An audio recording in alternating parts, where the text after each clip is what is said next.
বাংলাদেশের সর্বশেষ গুরুত্বপূর্ণ আপডেট সংবাদে আপনাকে স্বাগত। শুরুতেই সংবাদ শিরোনাম, পরে বিস্তারিত। শুরুতেই জানিয়ে দিব, গণতান্ত্রিক আকাঙ্ক্ষাকে বাস্তবায়নে বিশ্ব সম্পদের প্রতি সমর্থন ডক্টর ইউনূসের। গণতান্ত্রিক আকাঙ্ক্ষাকে বাস্তবে রূপ দিতে বিশ্ব সম্প্রদায়ের প্রতি সমর্থন চেয়েছেন বাংলাদেশের অন্তর্বর্তীকালীন সরকারের প্রধান উপদেষ্টা। নিউ ইয়র্কে জাতিসংঘের সাধারণ পরিষদের ৭৯তম অধিবেশনে দেয়া ভাষণে সমর্থন চান ডক্টর ইউনূস। এ সময় ডক্টর ইউনূস বলেন, জনগণের কাঙ্ক্ষিত রাষ্ট্র ব্যবস্থা ফিরে দেওয়ার জন্য আমাদের উপর দায়িত্ব দেওয়া হয়েছে। এদিকে একই পদে ২ মেয়াদের বেশি নয় বললেন ক্রীড়া উপদেষ্টা আসিফ। কোনো ক্রীড়া সংস্থায় একই পদে ২ মেয়াদের বেশি কেউ থাকতে পারবেন না বলে সাফ জানিয়েছেন যুব এবং ক্রীড়া উপদেষ্টা আসিফ মাহমুদ সজীব ভুঁইয়া। আজ জাতীয় ক্রীড়া পরিষদ অডিটোরিয়ামের বিভিন্ন ক্রীড়া ফেডারেশন, অ্যাসোসিয়েশন এবং সংস্থার সঙ্গে মতবিনিময়কালে সব কথা বলেন আসিফ মাহমুদ। জানাবো, হযরত শাহজালাল আন্তর্জাতিক বিমানবন্দরের নাম পরিবর্তন নিয়ে যা জানালো কর্তৃপক্ষ। শেখ হাসিনা পালিয়ে যাওয়ার পর হযরত শাহজালাল বিমানবন্দর জিয়া আন্তর্জাতিক বিমানবন্দরে নাম পরিবর্তন করার জন্য বিভিন্ন স্থান থেকে দাবি উঠেছে। এ বিষয়ে গুরুত্বপূর্ণ সংবাদ জানাবো, বন্ধুরা সঙ্গেই থাকুন। এদিকে সুষ্ঠু নির্বাচন হলে ২৫০টির বেশি আসন পাবে বিএনপি, বললেন বিএনপি নেত্রী রুমিন ফারহানা। জানাবো, আজ ৪ ঘণ্টা ইন্টারনেট সেবা বিঘ্নিত হতে পারে। পটুয়াখালীর কুয়াকাটায় স্টেশনে সংযুক্ত সব সার্কিটের ব্যান্ডউইথ পরিষেবা রক্ষণাবেক্ষণ কাজের জন্য ৪ ঘণ্টার জন্য বন্ধ থাকবে ইন্টারনেট। আজ এক বিজ্ঞপ্তিতে সব তথ্য জানিয়েছে Bangladesh submarine cables PLC, BSc PLC. এবং সর্বশেষ জানিয়ে দিব, ভারতের আগ্রাসনের দাঁতভাঙ্গা জবাব দেওয়ার ঘোষণা দিলেন পাকিস্তানের প্রধানমন্ত্রী। ভারতীয় আগ্রাসনের উপযুক্ত জবাব পাকিস্তান দেবে বলে জানিয়েছে দেশটির প্রধানমন্ত্রী শেহবাজ শরীফ। একই সঙ্গে নরেন্দ্র মোদী সরকার উগ্র আচরণের দিকেও ইঙ্গিত করেছেন তিনি।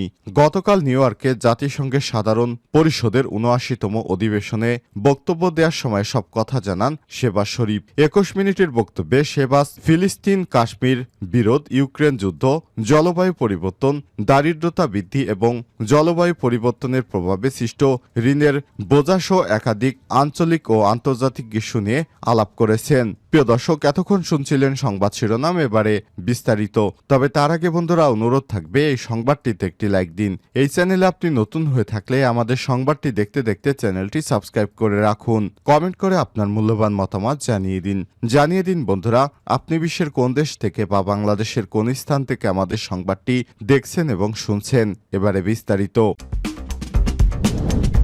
গণতান্ত্রিক আকাঙ্ক্ষাকে বাস্তবায়নে বিশ্ব সম্প্রদায়ের প্রতি সমর্থন চেয়েছেন ডক্টর ইউনূস। গণতান্ত্রিক আকাঙ্ক্ষাকে বাস্তবে রূপ দিতে বিশ্ব সম্প্রদায়ের প্রতি সমর্থন জানিয়েছেন বাংলাদেশের অন্তর্বর্তীকালীন সরকারের প্রধান উপদেষ্টা প্রফেসর ডক্টর মোহাম্মদ ইউনূস। শুক্রবার ২৭শে সেপ্টেম্বর নিউ ইয়র্কে জাতিসংঘের সাধারণ পরিষদের ৭৯তম অধিবেশনে দেয়া ভাষণে এই সমর্থন চান তিনি।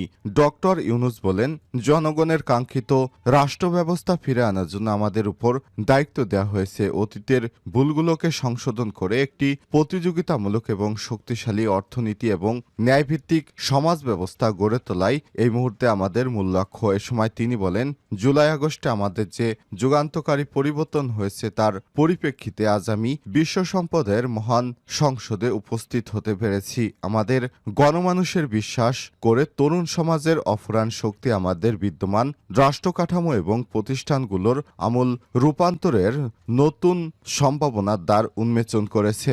ডক্টর ইউনূস আরো বলেন, আমাদের ছাত্র যুব সমাজের আন্দোলন প্রথম দিকে মূলত ছিল বৈষম্য বিরোধী ছাত্র আন্দোলন। পর্যায়ক্রমে তা গণ আন্দোলনে রূপ নেয়। এরপর সারা পৃথিবী অবাক বিস্ময়ে দেখেছে কিভাবে সমগ্র বাংলাদেশের মানুষ একনায়তন্ত্র, নিপীড়ক, বৈষম্য, অবিচার ও দুর্নীতির বিরুদ্ধে রাজপথ এবং সামাজিক যোগাযোগ মাধ্যমে দৃঢ়ভাবে রুখে দাঁড়িয়েছে।